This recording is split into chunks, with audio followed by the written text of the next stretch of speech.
Okay, gang, Eric Andres, your Guitar Sage here. I've got something really cool to show you today, which is how to add some new notes to your blues scale to jazz it up, to make it sound really cool, and to present some new vocabulary, some new licks and what have you that you might not have thought of before. So if you're like me and you grew up listening to rock's point of view in blues, most of those guys will stick to the blues scale or the pentatonic scale, right? Well, there are some other notes that we can use to jazz up our blues playing, or just not even necessarily make it sound jazzy, but kind of this idea of playing on top of the chord, which jazz players do, meaning if one particular chord is played, it lets the player know, hey, I could play these other notes, okay? And the 12-bar blues is a great chord progression that you can use to get your feet wet in regards to this way of thinking.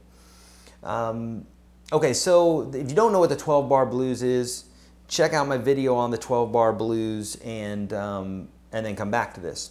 But the 12-bar blues has a 1 chord, a 4 chord, and a 5 chord.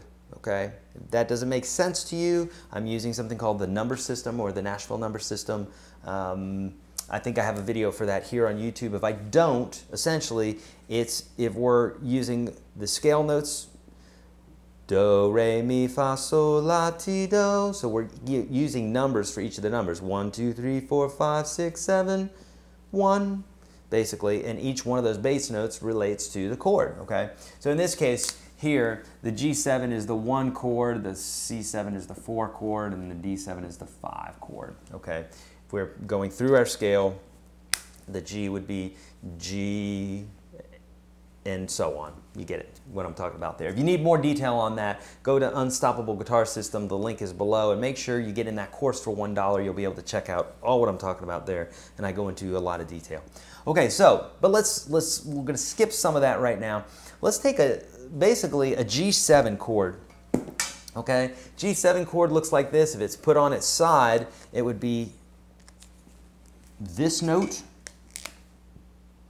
this note, this note, this note, and these two notes right here. So we've added this new note, okay? So over the G7 chord, you could play that note right there. Okay. Now, technically, you could play it right, I've got my markers mixed up here. Technically, you could play it right here as well, 1 octave lower, you know. And technically, you could play it 1 octave higher right there, okay.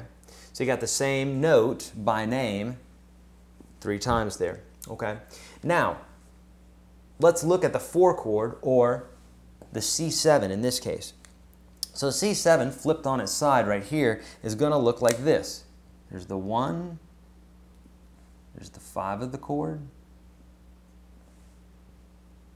the 7th, here's the 3rd right there, and then here is the 5 again. So we've got a new note that's appearing right here.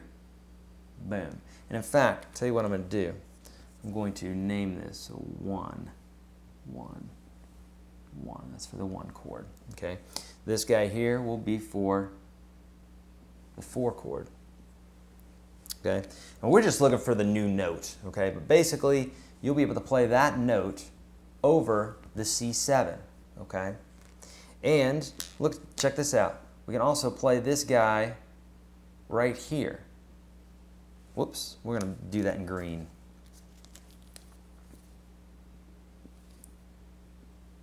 Okay, so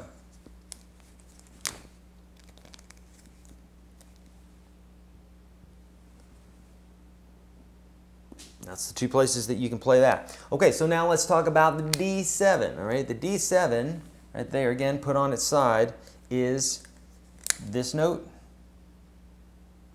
this one, and this one. But now notice that note right there would fit right here. And that is a new note that we're adding, okay? Now we can also add it right here, okay? And it just so happens that this particular form of the D7, we're playing the, let's see, that's the 1, the 3, the 7th, and the and the 1 again. Okay, so we don't have a 5th represented in this chord, and this note right here would be the 5. So we've added yet another note to it, and we'll put the octave of it right there. Okay, so these are all new notes that we can play. Okay, the 1 is coming from this note right here. Okay, and that's the octave of it. Okay, and here's an octave of it again. So that's where our 1's coming from. So for the 1 chord, you could play that guy right there. For the 4 chord, we got that note right here. This new note came right out of this part of the chord. Okay, there's our chord,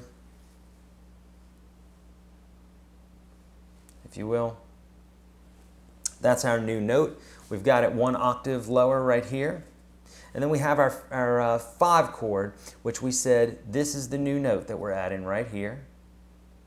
And we can actually play that an octave lower as well. Okay. And we could play it 1 octave higher right there. And we said there was yet another note out of that 5 chord, the D7, and it's right there. Okay. So it looks like a big mess, but you can take a snapshot of the screen, do whatever you want there. You've got some new notes that you can work with that sound great. Now, here's the trick. When you're playing the 1 chord, you can only play this 1 note. Right? It's not entirely true. That's the note that's going to sound best if you're going to add a new flavor note. Okay? And the 4 chord, it's going to be this guy. And for the 5 chord, it's going to be these guys.